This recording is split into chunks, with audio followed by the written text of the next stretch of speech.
आप सब लोगों का स्वागत है। आप सब लोग कैसे हैं? आशा करता हूँ आप सब लोग अच्छे होंगे। मैं एक बार फिर तथागत बुद्ध से रिलेटेड बातें लेकर आप सब लोगों के समक्ष हाजिर हो गया हूँ। मैं आशा करता हूँ कि हमारी ये बातें जो लोग जानने के इच्छुक हैं उन्हें जानकर अच्छा लगेगा, और यदि उन्हें अच्छा लगे तो हम उनके आभारी रहेंगे। और हम बुद्ध धम्म से रिलेटेड ग्रंथों के बारे में आप सब लोगों से चर्चा करना चाहते हैं। मैं आरकांत, आप सब लोग हमारे साथ बने रहिए और हम आप लोगों को ग्रंथ परिचय की ओर ले चलते हैं। तो इस प्रकार है, भगवान बुद्ध ने अपने उपदेश मूलतः प्रकृति के पाली भाषा में दिए थे। उनके उपदेशों को भिक्षु और भिक्षुणियों द्वारा कंठस्थ कर लिया गया था। और ईसा पूर्व 543 के बाद जब तथागत की मृत्यु हुई तो उनके मृत्यु के 1 मास उपरांत ही राजधानी राजगृह के सप्तपर्णी गुफा में 500 भिक्षुओं ने एकत्रित होकर बुद्ध वचनों को संकलित किया। इसे ही कहते हैं कि बुद्ध की प्रथम संगति बुद्ध के मरने के 1 माह के बाद सप्तपर्णी गुफा में संपन्न हुई थी। इसका संपन्न होने का सबसे बड़ा कारण ये था कि बुद्ध ने जो मूल बातें कही हैं उनको सुरक्षित कैसे किया जाए, और जो उनमें त्रुटियां हैं या जो बहुत बाहरी कड़ियाँ जुड़ गई हैं उनको निकाल करके जो मुख्य मुख्य भिक्षु थे उन सब लोगों के निरीक्षण में ये कार्य को संपन्न किया गया और मूल बातों को मूलतापूर्वक विचारणी करके सबके बीच में रखा गया। और इसके आगे और इन जो इसका मूल है वो इसका मूल का इस संकलन का नाम त्रिपिटक कहा जाता है। और क्योंकि संपूर्ण बुद्ध वचन 3 भागों में विभक्त किए गए हैं, उनके नाम इस प्रकार हैं: सुत्त पीटक, विनय पीटक, अभिधम्म पीटक। पीटक का अर्थ है पेटिका अर्थात मंजूषा अर्थात पिंजड़ा कह सकते हैं, जिसके अंदर यदि आप 3 जानवर रखते हैं और बाहर से वो बंद हो। ठीक इसी प्रकार है इसका अर्थ मंजूषा, जो चूहादानी होता है उसे पकड़ने वाला, या पेटिका कह सकते हैं। ठीक उसी प्रकार त्रिपिटक का भी नाम रखा गया है। त्रिपिटक के अंदर ये 3 मेन जो हैं अभिधम्म पीटक और विनय पीटक, सुत्त पीटक, ये तीनों आप उसके अंदर पा सकते हैं। यदि आप बहुत ज़्यादा इच्छुक हैं तो आप त्रिपिटक लेकर के उसका अध्ययन कर सकते हैं। आप जिस भी भाषा में चाहते हैं उस भाषा में अवेलेबल है। अंग्रेजी, हिंदी या भी भारत के अंदर जो बोली जाने वाली भाषाएं हैं उसके अंदर भी, श्रीलंकन, थाईलैंड, जहाँ पर भी आप जाएंगे ज़्यादातर तो इंग्लिश में ही आप लोगों को देखने को मिलती हैं, क्योंकि देश विदेश हर जगह इंग्लिश का महत्व तो अधिक है, इसलिए ज़्यादातर इंग्लिश में ही है। और यदि आप सब लोगों को यदि कोई किताब हमारे तरफ से यदि आप लोग हमेशा अपने साथ रखना चाहें और अपने जीवन का उसे अभिन्न अंग बनाना चाहें तो वो धम्म पद होगा, जिससे कि आपका जीवन सुधरेगा और आप भी सुधरेंगे। और उस पर आप सब लोगों को अधिक ध्यान देना चाहिए। तो चलिए फिर आगे चलते हैं हम लोग। तो आगे सुत्त पीटक में निम्नलिखित 5 निकाय आते हैं, जो इस प्रकार हैं: दिग्ग निकाय, मध्यम निकाय, संयुक्त निकाय, अंगुत्तर निकाय और खुद्दक निकाय। खुद्दक निकाय में प्रमुख 15 ग्रंथ आते हैं, जिसमें हैं खुद्दक पाठ, धम्मपाठ, उदान, इति उत्तक, सुत्त निपात, विमानवत्थु, पेतवत्थु, थेर गाथा, थेरी गाथा, जातक, निर्देश, पटि समुत्पाद और अपादान, बुद्धवंश और चारिका पीटक है। 2 विनय पिटक निम्नलिखित भागों में विभक्त किया गया है। विनय पिटक में आप देख सकते हैं पराजिका है, महावज्ञ है, परिवार है, पचित्य है और चुल्लवज्ञ है। और इसके आगे हम लोग चलते हैं तो अभिधम्म पिटक को भी निम्नलिखित 6 से 7 भागों में डिवाइड किया गया है। अभिधम्म पिटक में निम्नलिखित 7 ग्रंथ आते हैं, जिसमें कि धम्म संगिणी, विभंग, धातु कथा, पुगल, पंचती, कथावत्थु, यमक और पट्टढान। उपयुक्त विवरण से स्पष्ट है कि धम्मपद अर्थात त्रिपिटका के अंतर्गत खुद्दक निकाय और दूसरा ग्रंथ है। और हम लोग बात कर रहे थे तो इसके आगे धम्म की विशेषता के बारे में थोड़ा हम लोग इस पे नज़र डाल लेते हैं। धम्म की विशेषताएं हमको इस प्रकार बताई जाती हैं। धम्म पद क्या है, ये आप सब लोग यदि आप उसे पढ़ेंगे तो आप लोग समझ ही जाएंगे। धम्म का मतलब होता है वो बुद्ध का धम्म है ही। धम्म पद पद का मतलब जिसका गायन किया जा सके उसे धम्म पद कहते हैं। और धम्म पद पाली साहित्य की अमूल ग्रंथ रत्न है। बौद्ध संसार में इसका उसी प्रकार प्रचार है जिस प्रकार की हिंदू संसार में गीता का और मुस्लिम संसार में कुरान का और ईसाई में बाइबल का है। ठीक उसी प्रकार धम्मपद पाली साहित्य का एक अमूल ग्रंथ जो कि बौद्ध संसार में इसका बहुत महत्वपूर्ण स्थान है। यद्यपि गीता का एक ही कथनांक है और स्रोतक भी एक है, किंतु धम्मपद के विभिन्न कथनांक और विभिन्न प्रकार के श्रोता हैं जो कि बुद्ध से आते हैं अपने प्रश्नों के उत्तर लेने। तो बुद्ध उसे बड़ी विनम्रता के साथ उन लोगों को समझाते हैं और श्रोता अलग अलग होते हैं पर बुद्ध तो एक ही होते हैं। बुद्ध के पास जिसके पास भी जो प्रश्न था जो ना हल किया जाने वाला था वो लेकर जाते थे तो बुद्ध उसे भी हल कर देते थे और उसे धम्मपद में गायन के रूप में अपने भिक्षुओं भिक्षुणियों के बीच उसको कंठस्थ करा करके निरंतर चलने देते थे। धम्मपद में कुल 423 गाथाएं हैं जिन्हें भगवान बुद्ध ने बुद्धत्व प्राप्ति के समय से लेकर के परिनिर्वाण पर्यंत समय समय पर उपदेश देते हुए कहा था। जिन गाथाओं को सुनकर आज तक विश्व के अनगिनत दुखद प्राणियों को सुख की अनुभूति हुई है धम्मपद से, और इन गाथाओं को शील, समाधि, प्रज्ञा, निर्वाण आदि की बड़ी सुंदरता के साथ वर्णन है, जिन्हें पढ़ते हुए अद्भुत संवेग, धम्मरस, शांति, ज्ञान और संसार निर्देश का अनुभव होता है। धम्मपद बौद्ध साहित्य का सबसे अधिक लोकप्रिय ग्रंथ है। श्रीलंका में तो प्रत्येक भिक्षुओं को अपनी उपसंपदा में पूर्व इसे कंठस्थ करके सुनना पड़ता है।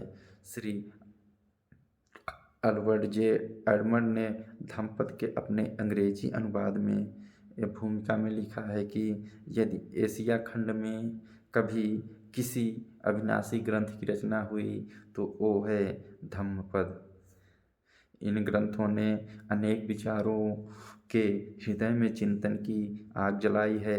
इन्हीं अनुप्राणी होकर अनेक चीनी यात्री और मंगोल यात्री भयानक कालांतर और हिमालय की अचल चोटियों को लांघकर भगवान बुद्ध के चरणों में भारत भूमि के दर्शन के लिए आए।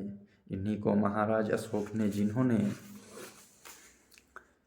प्राणदंड का निषेध किया और दास प्रथा को बंद किया, मनुष्य और पशुओं के लिए लीनियर वे में शिलालेख लिखवाएं, अस्पताल खुलवाएं और शिलालेखों का निर्माण कराएं, जिससे कि आने वाली भावी पीढ़ियां उससे ज्ञान ले करके अपना जीवन और अच्छी तरह से बिता सकें।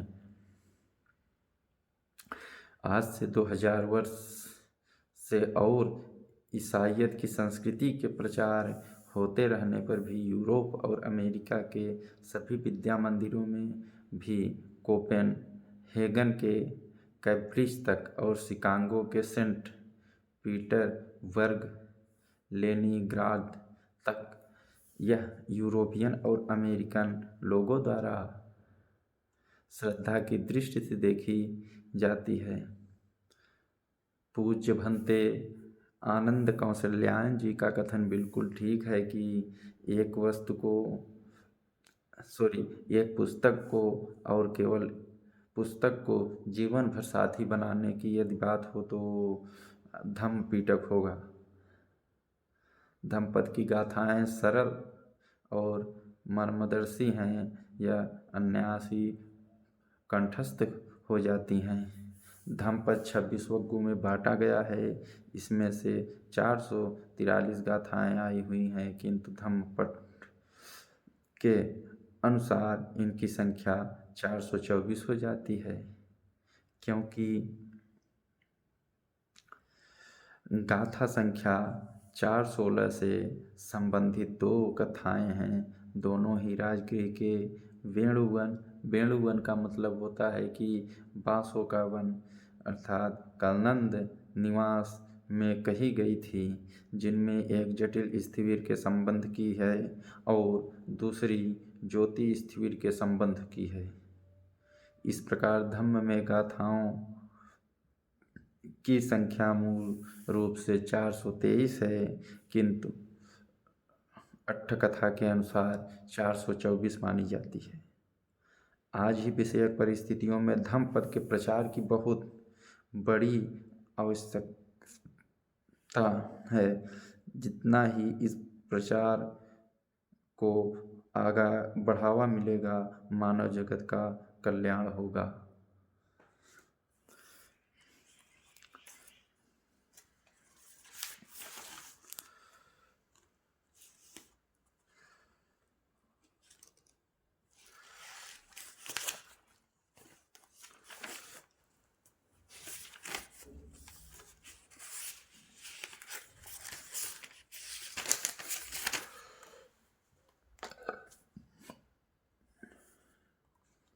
धम्मपद की विषय वस्तु।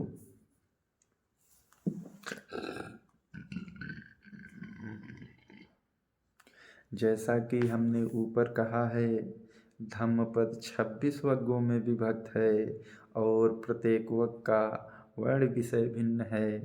पहले वग यम में 2 बातों को लेकर के उनके कृष्ण और शुक्ल पक्ष को बतलाया गया है, जैसे कि बुरे मन से किए गए कार्य का फल बुरा होता है और पवित्र मन से किए गए कार्य का सुखद फल होता है। गाली देने से बैर शांत नहीं होता, किंतु उसे मन में न करने से शांत हो जाता है। बैर कभी बैर से शांत नहीं होता।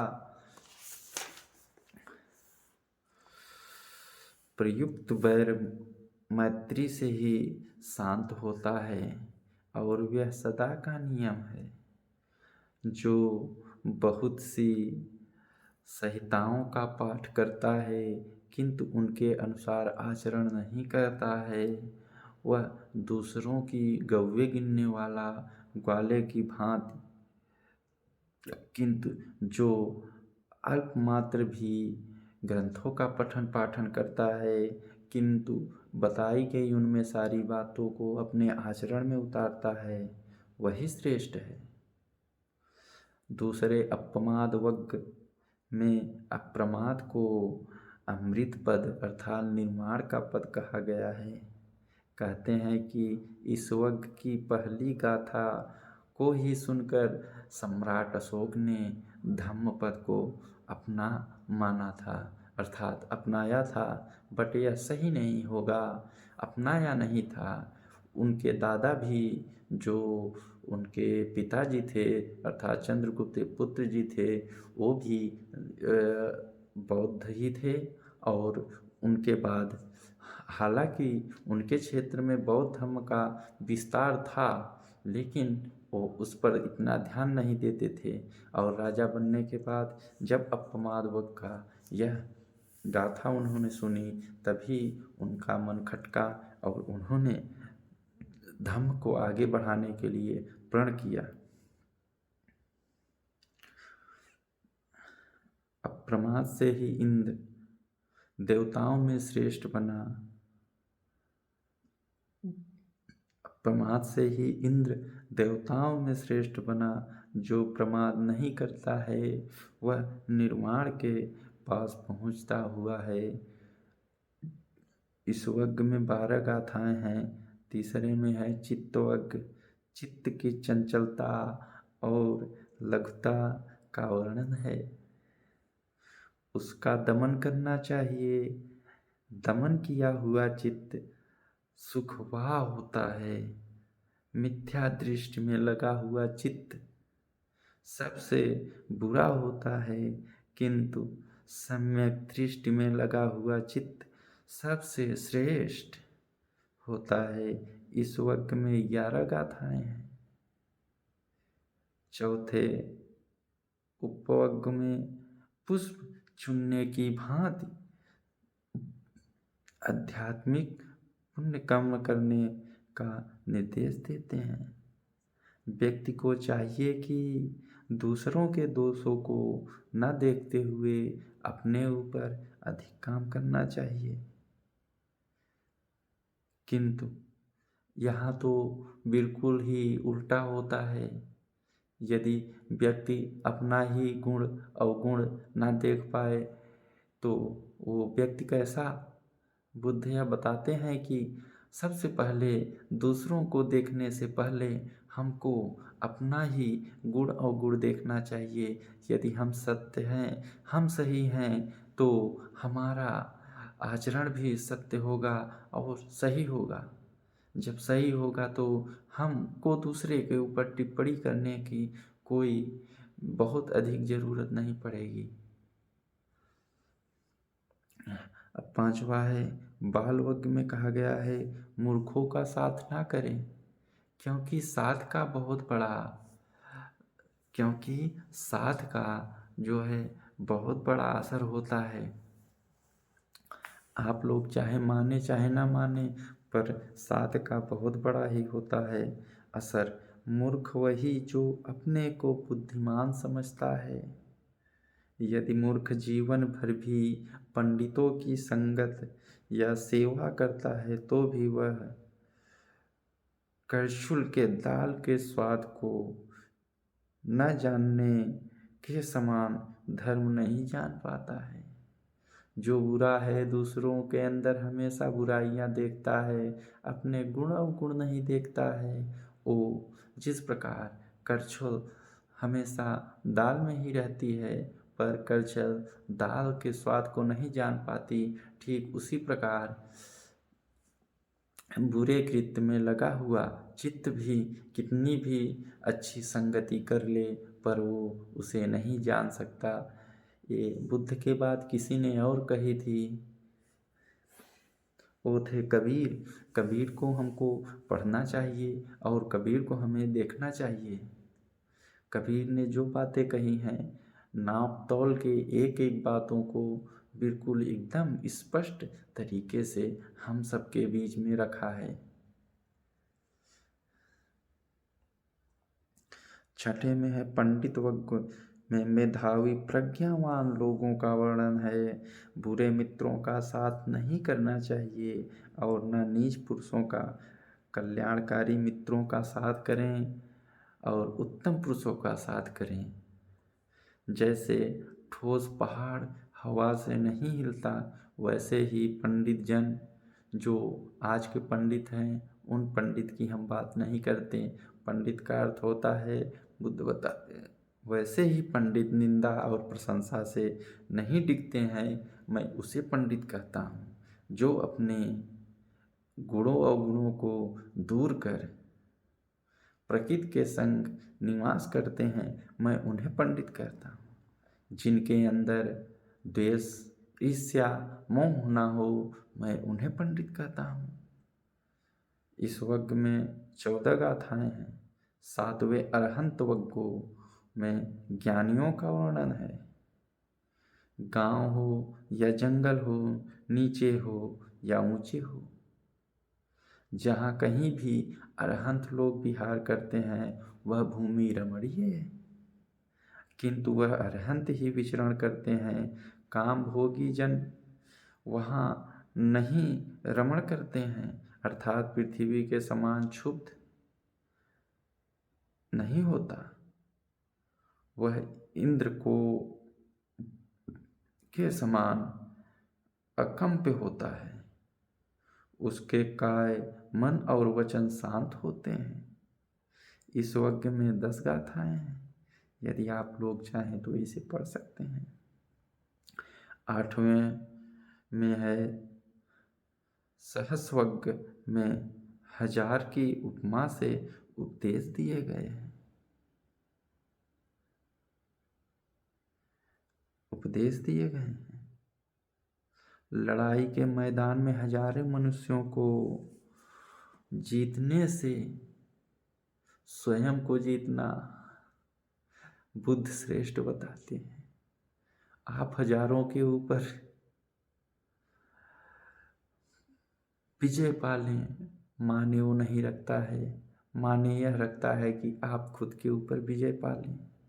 यदि जब आप खुद के ऊपर विजय पाते हैं तो समस्त संसार आपके चरणों में झुकता है, क्योंकि आप श्रेष्ठ हो गए तो आप समस्त संसार को भी श्रेष्ठता के उस आधार पर, उस मार्ग पर ले जा कर के उस श्रेष्ठता के चेयर पर आप भी बिठा सकते हैं। बुद्ध यही बातें बतलाते हैं। 90 में है पाप वग्गो, पाप कर्मों से मन को हटाकर पुण्य कर्मों में लगाने को कहा गया है। यदि व्यक्ति एक बार पाप करे और फिर उसे चेत से देख करके दोबारा ना करे तो वह पाप नहीं होता है।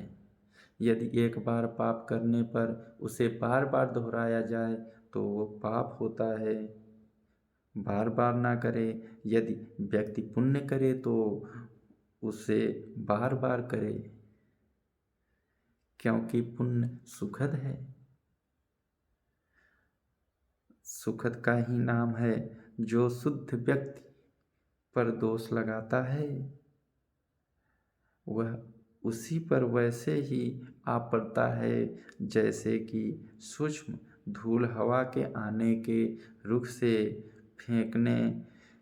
फेंके जाने के दिशा में ही आकर फेंके जाने वाले के आँखों में पड़ती है और उसे बहुत पीड़ा देती है। मनुष्य आकाश समुद्र के बीच पर्वतों की गुफाओं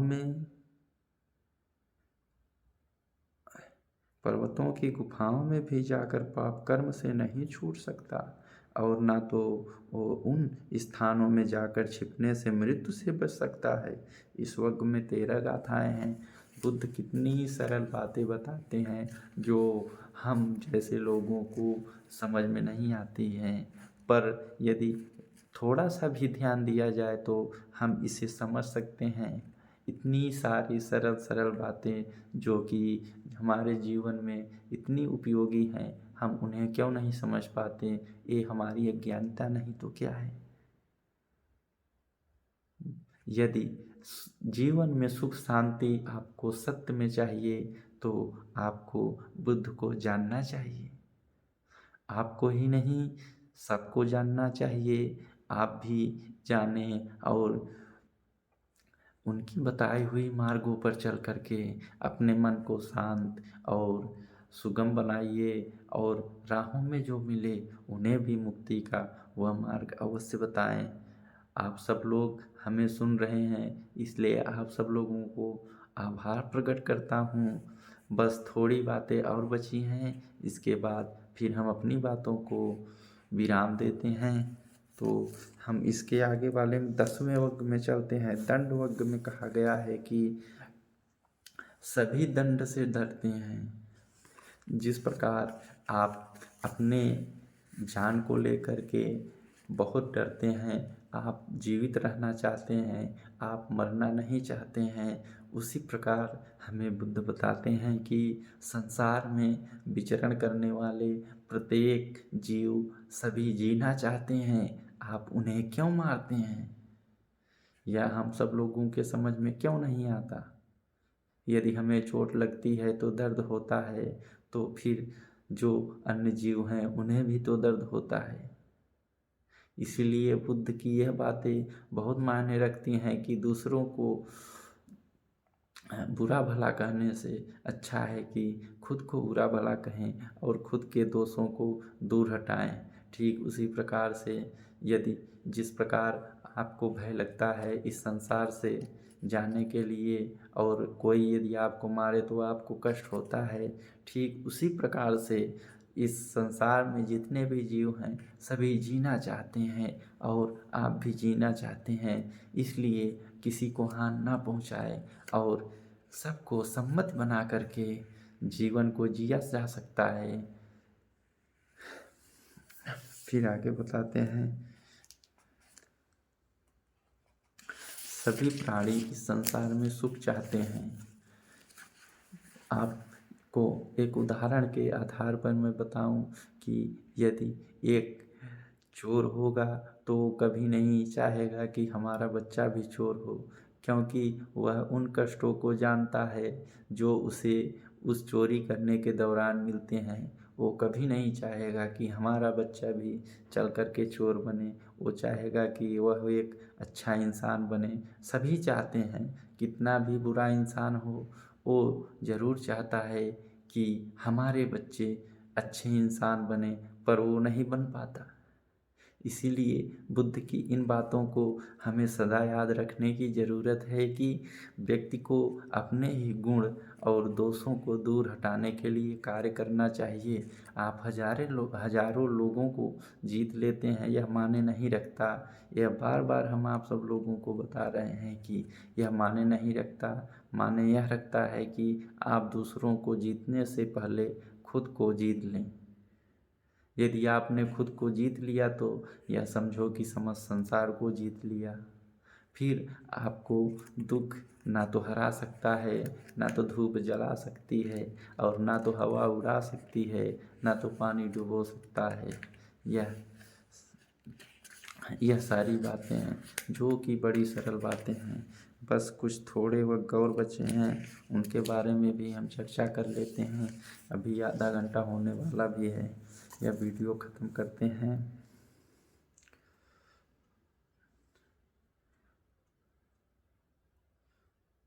स्थिवीर श्रेष्ठ, तो आप सब लोगों को बहुत बहुत साधुवाद सुनने के लिए। आप सब लोग यदि सुनते हैं, आप सब लोगों को यह वीडियो अच्छा लगता है तो आप फॉलो करें ना करें, लाइक करें ना करें, पर दूसरे को शेयर ज़रूर करें और उन्हें भी कहें कि दूसरे को शेयर करें, क्योंकि ये बातें हमको आप सब लोगों को यह बातें बतलाने के लिए कि आप सब लोग भी सुखी हो सकते हैं। इसलिए हमको यह आकांक्षा नहीं है कि आप हमारे वीडियो को लाइक करें और फॉलो करें, बट शेयर करें, क्योंकि दूसरे लोगों के बीच भी यह बातें पहुंचनी चाहिए और उन्हें कहें कि यह वीडियो देखें, और जो ना समझ में आए तो हमारे इस वीडियो पर कमेंट करें, हम उनका उत्तर देने की भरपूर कोशिश करेंगे। और आप सब लोगों को बहुत बहुत धन्यवाद, आभार प्रकट करता हूँ। साधुवाद। नमो बुद्धाय।